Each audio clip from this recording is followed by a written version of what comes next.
And unfortunately, I think the culture of the valleys is in some ways hanging on by its fingernails. I think the solution is to build on the natural advantages of Wales, and renewables is clearly one of those. We have plenty of tide, we have plenty of wind. If there's one thing that screams out for more investments, it's renewables. What we see at the moment is the model for investment in renewables is mobile capital. So our hills are, awash with turbines owned by RWE and E.ON and Vattenfall, and that money is going in some cases to the taxpayers of Germany and France and Sweden if those companies are state-owned in part.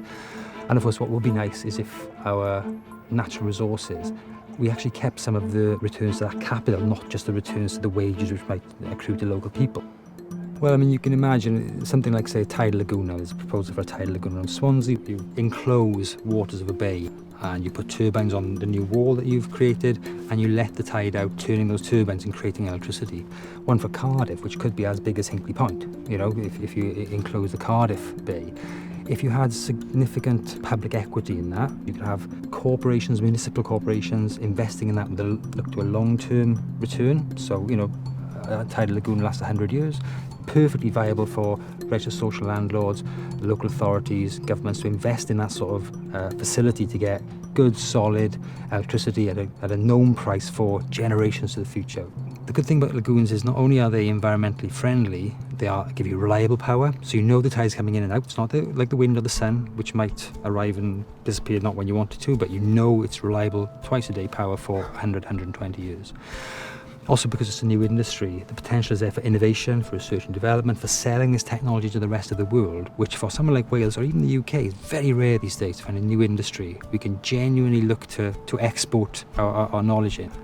If the other side of the coin was investment in a transport infrastructure or proposed metro, for example, if that was truly a multi-hub system which enabled people to move around South Wales and could build a set of complementary activities across South Wales towns, some towns doing culture, some towns doing shopping, some towns doing public services, then you can imagine this place working much better than it currently does with the kind of Cardiff-centric hub and spoke approach, with Cardiff really kind of busting out and trying to provide employment opportunities, but in fact being very much a kind of government town and quite public sector oriented anyway. You could spread some of that prosperity across the valleys, underpinned by a low carbon, maybe lagoon powered a metro system, a suburban transport system.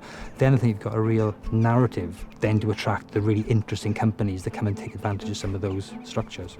If government doesn't take a role, then it either won't happen at all or it will happen and all the benefits will end up flowing back to not even British companies, but companies which are largely based in continental Europe, often part state-owned, which are, literally reaping the winds of the UK to the benefit of their own taxpayers. I mean, that seems to me to be just perverse.